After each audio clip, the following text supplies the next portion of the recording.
O João Ferri Júnior, que é professor titular de Ciência Política do Instituto de Estudos Sociais e Políticos da Universidade do Estado do Rio de Janeiro e é coordenador do Laboratório de Estudos da Mídia e Esfera Pública, o LEMEP. João, sempre um prazer te receber. Tudo bem com você? Tudo bem, Thalita. É um prazer participar também. Sempre. Quero conversar com você sobre o Monitor, essa transformação que o Monitor está passando, mas antes queria uma avaliação sua sobre 1º de maio, mobilização, porque assim, algumas críticas foram feitas em relação a essa mobilização, né, de ontem das centrais sindicais, por conta de fato das centrais não terem conseguido colocar muita gente nas ruas. Mas há uma questão que se coloca também quando a gente fala em mobilização das esquerdas hoje em dia, que é essa questão de que as esquerdas passaram de alguma forma a ser defensoras do sistema, enquanto me parece que há uma extrema-direita que tem a pecha de ser revolucionária, não é? Quando sempre foi o oposto. Enfim, eu queria te ouvir um pouquinho sobre isso. Tem gente que acredita também que o ato não tinha nada de novo e por isso, assim, não oferecia nenhuma novidade, por isso não conseguiu reunir pessoas que iam ali para saber, assim, o governo Lula tem feito um bom governo, tem boas notícias da economia, principalmente, para serem anunciadas, mas isso todo mundo já sabe, todo mundo já tem aqui pelas redes, não havia nada de inusitado nesse ato. Enfim, como que você viu essa mobilização e como você tem visto mobilizações de esquerda e a dificuldade que a esquerda tem tido para colocar a gente na rua? Ô, Thalita, você me faz a pergunta, mas já responde, já pega a resposta que eu ia dar e é por aí também. Eu acho, na verdade, tem vários fatores aí. Né? A primeira delas, que você já começou, você já sinalizou, é que a esquerda está no poder, na verdade. Então, assim, por mais com todos os problemas de gestão da coalizão que vocês estavam comentando agora, por exemplo, né, que é um bom exemplo de essa coisa de estar no poder, é uma frase muito, muito simplista, né? A gente sabe que não funciona dessa maneira, que o sistema político brasileiro força uma série de negociações e o perfil do governo é muito mais centrista do que propriamente de esquerda, mas tem elementos de esquerda. Mas isso é uma força desmobilizadora, né? Porque assim, as pessoas, de fato, a economia está crescendo, tem mais emprego e tal. Porque, pense bem do ponto de vista assim, microeconômico, ou seja, a motivação do agente. Por que a pessoa vai se mobilizar para a rua reclamar do quê, entendeu? Vai festejar o governo, vai defender o governo? É mais difícil, isso não mobiliza tanto, tá entendendo? Eu acho que isso é um fator importante. Toda vez que a esquerda ganha o poder, e a gente viu isso nos outros governos do PT, existe uma relativa desmobilização dos movimentos sociais. E, na verdade, não só uma desmobilização, mas eu acho que existe vamos dizer, uma dinâmica na qual os movimentos... Porque os governos do PT têm muito mais interlocução com os movimentos sociais, inclusive muitas pessoas dos movimentos sociais vão integrar a administração pública, né? Essa interlocução se faz por caminhos que não precisa ser o protesto de rua. Sim. Né? Então, assim, é natural que as pessoas não estejam em massa lá no 1º de maio. Agora, tem outros fatores em relação a isso. Tem pelo menos 2 outros fatores, eu acho que são menos assim, da conjuntura e mais de um contexto histórico de médio prazo. Né? O primeiro deles, eu acho que é a mudança estrutural, não gosto muito desse termo estrutural, mas mudança estrutural das relações de trabalho. Né? Então tem uma quantidade enorme de trabalhadores precarizados ou assim, informais, né? Pessoal de Uber, de aplicativo de entrega, tudo mais. Inclusive muitos deles resistem à sindicalização, como a gente viu nesse debate recente que a gente teve, né? Que está tendo ainda, né? Entre essas empresas e o governo, que quer de alguma maneira regular isso. Eles têm uma cultura diferente, muitos deles, se você olhar as estatísticas, vê que muitos deles trabalham poucas horas por dia, então eles não têm nem interesse de ser sindicalizados, não têm interesse de ter um trabalho formal. A gente não sabe por que essa razão, provavelmente porque paga muito pouco também, então, mas a questão é a seguinte, o fato é que isso não colabora para a organização desses trabalhadores, entendeu? Então, assim, uma fatia grande dos trabalhadores que antigamente poderiam ser mobilizados por sindicatos, hoje em dia não são mais. Então fica mais difícil para a base se manifestar. E aí, se organizar e fazer um evento. E aí tem uma outra coisa que é a dinâmica dos movimentos de rua no Brasil na última década, né? Um pouquinho, desde 2013, que em 2013 houve uma mudança de sinal, né? A direita foi para a rua, vamos dizer assim.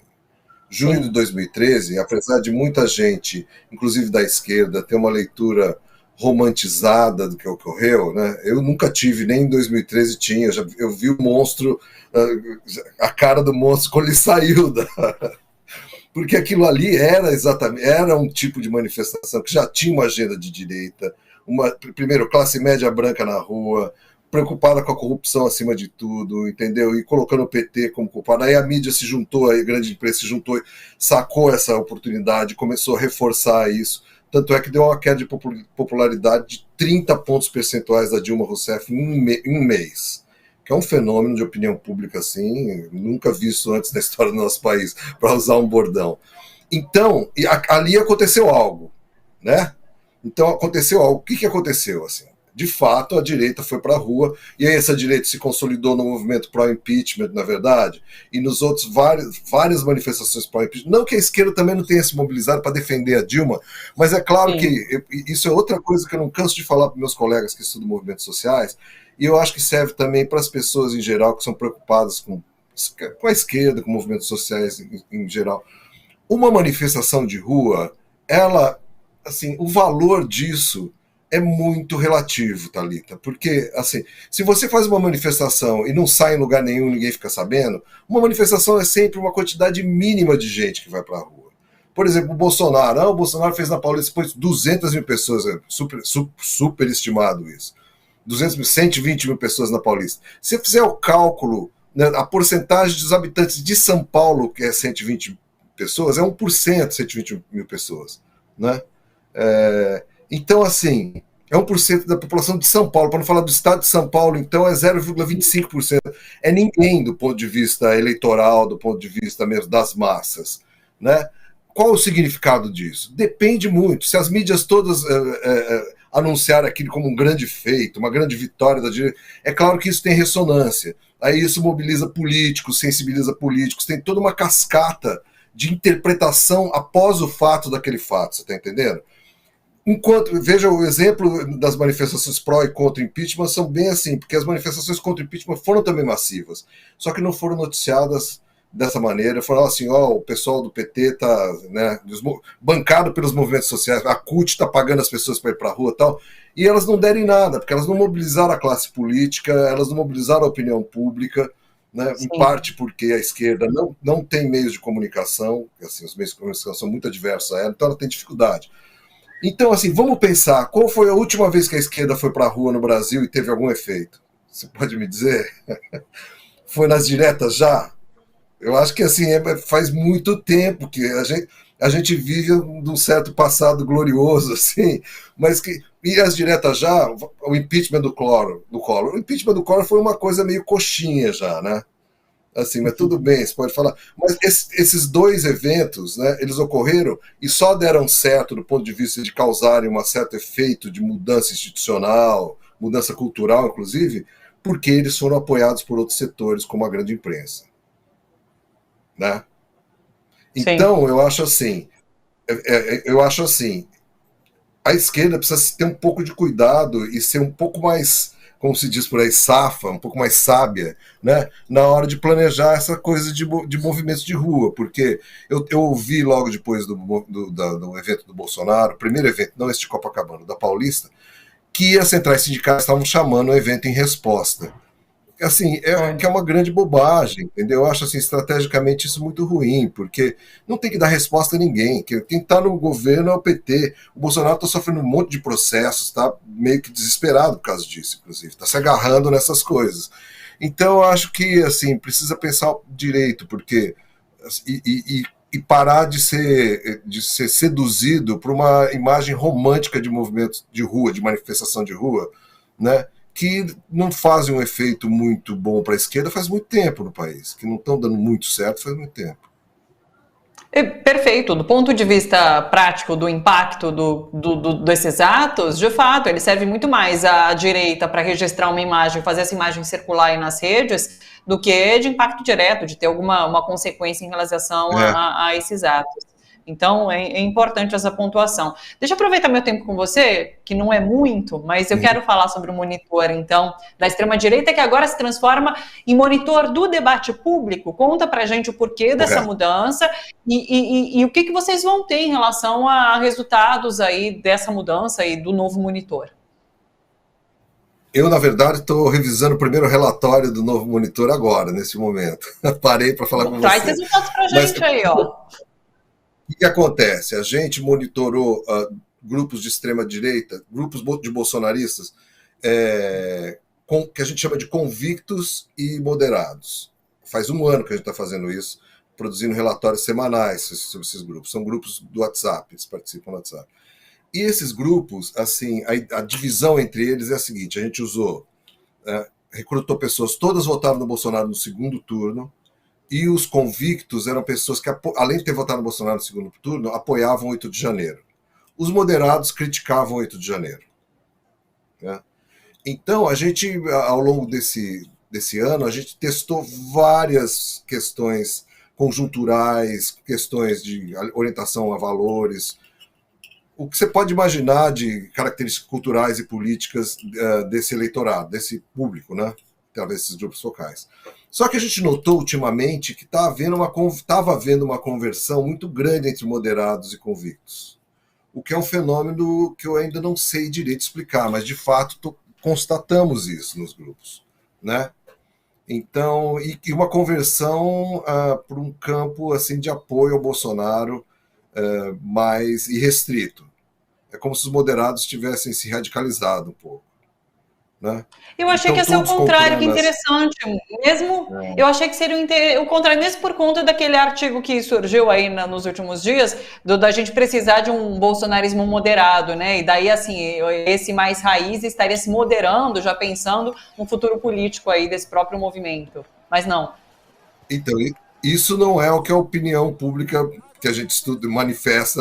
Claro que o nosso grupo são grupos pequenos, assim, eles não têm uma validade estatística estrita, mas eu não vi essa tendência no grupo, pelo contrário. Eu acho que esse argumento aí do bolsonarismo moderado é mais um desidério, ou seja, uma declaração de esperança da grande imprensa, né, de uma força política que venha ocupar a direita, né, moderada e, portanto, levar a cabo o projeto fiscalista, neoliberal, de diminuição do Estado, tal, que a nossa mídia encampa de maneira tão assim, tão doutrinária e fervorosa, né? Então eu acho que é isso que eles querem. E aí o Tarcísio, claro, está acenando para esses caras, porque, né, o Tarcísio já tem o apoio dos bolsonaristas moderados e convictos. Então isso a gente já viu aqui. O Tarcísio realmente eles estão, inclusive nos grupos, agora o relatório vai sair daqui a pouquinho. Você vai ver que o grupo de moderados, na verdade, que a gente perguntou sobre a manifestação do Bolsonaro em Copacabana, né? E o grupo de moderados falou que a manifestação foi boa, inclusive para discutir os substitutos do Bolsonaro. Então o pessoal está de olho nisso, sabe que ele perdeu o direito de concorrer temporariamente e está de olho nisso. E eu acho que, assim, claro que o Tarcísio é um dos nomes, mais fortes. E eu acho que esse movimento com esse artigo do Estadão, do Globo. Do Globo, Joel. É do Globo, né? E é claro que, veja bem, para o Tarcísio é importante, é interessante isso, porque se ele tem os bolsonaristas no bolso, desculpa o trocadilho, nada melhor do que ter o apoio da grande imprensa, por exemplo, do Globo, da Rede Globo, da Folha de São Paulo, do Estadão, que ele fecha mais uma parte da elite, entendeu? Uma parte de gente que tem dinheiro, inclusive, para bancar a campanha. A candidatura dele é mais forte. Então, eu acho que é só isso. Isso que eu quero dizer. Isso não significa um movimento da demanda, como se diz em ciência política, ou seja, da opinião pública, entendeu? É mais um movimento da oferta, ou seja, dos políticos que estão ali jogando esse... Sim. É da Folha esse artigo, né? Precisamos do bolsonarismo moderado, do Joel Fonseca. Tá na Folha de São Paulo. É da Folha? Vamos fazer assim, João?